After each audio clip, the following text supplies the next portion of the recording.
Selamat pagi, Bapak, Ibu, Saudara-saudara yang sama-sama dikasih oleh Tuhan dimanapun berada pada saat ini. Salam sejahtera bagi kita sekalian. Kita berjumpa lagi lewat Renungan Harian Toraya, edisi Sabtu 19 November 2022. Bapak, Ibu, Saudara-saudara, Tuhan menganugerahkan kehidupan hari ini. Sebelum kita menjalaninya, mari kita bersekutu, membaca dan merenungkan firman Tuhan. Sebelum kita membaca dan merenungkan firman Tuhan, mari kita berdoa. Ya Tuhan, kami datang menghampiri hadirat-Mu di pagi yang indah ini. Seraya mengucap syukur atas kehidupan yang Engkau anugerahkan kepada kami. Saat ini Tuhan, kami akan membaca dan merenungkan firman-Mu.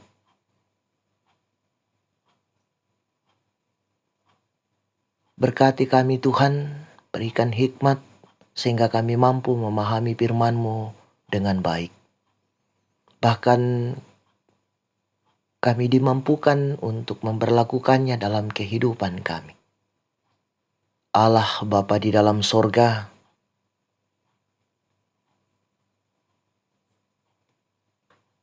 ampunkan salah dan dosa kami, sempurnakan doa kami yang kami bawa di dalam anak-Mu Yesus Kristus. Itulah Tuhan dan Juru Selamat kami yang hidup. Amin. Bacaan firman Tuhan pada saat ini dari kitab Matius pasal 18 ayat 15 sampai dengan 20.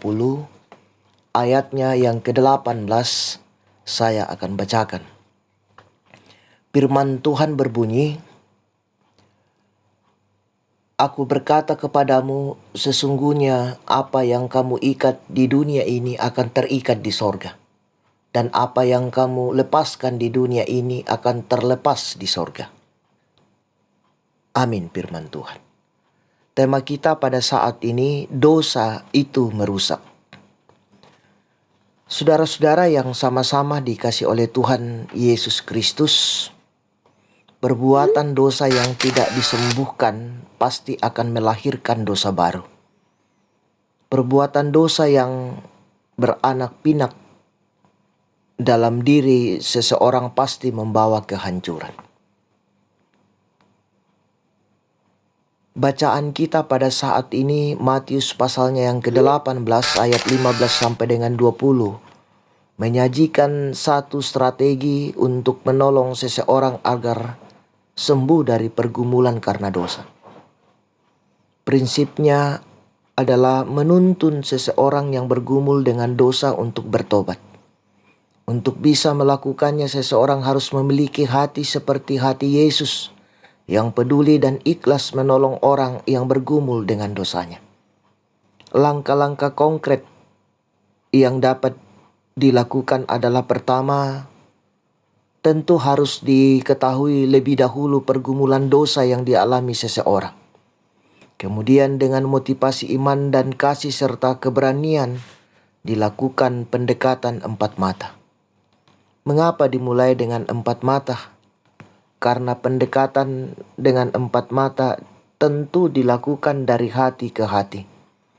Hal itu bisa lebih menolong karena banyak orang ketika berada dalam pergumulan tidak menerima jika pergumulannya diketahui banyak orang. Yang kedua, karena ada orang yang karena kekerasan hatinya sehingga sulit untuk menolongnya jika hanya dengan 4 mata. Maka perlu ada langkah berikut, yaitu melibatkan 2 atau 3 orang, bahkan lebih. Hal ini dilakukan karena soal karakter. Bahwa ada orang yang baru mau menyadari dosanya ketika dihadapi oleh beberapa orang. Ketiga, ada saatnya lembaga gereja dan pemerintah dibutuhkan dan perlu dilibatkan dalam menolong seseorang untuk bertobat dari dosanya. Dosa sangat merusak hidup orang percaya. dalam hubungan dengan Tuhan dan sesama. Karena itu setiap perbuatan dosa dalam diri kita dan orang lain harus secepatnya diselesaikan agar tidak menimbulkan dosa yang baru. Terpuji nama Tuhan, amin. Mari kita berdoa. Tuhan, sungguh indah waktu yang Engkau karuniakan kepada kami, di mana kami bersekutu membaca dan merenungkan firman-Mu. Kami disadarkan sebagai umat yang percaya kepadamu bahwa kami adalah orang-orang yang penuh dengan keterbatasan.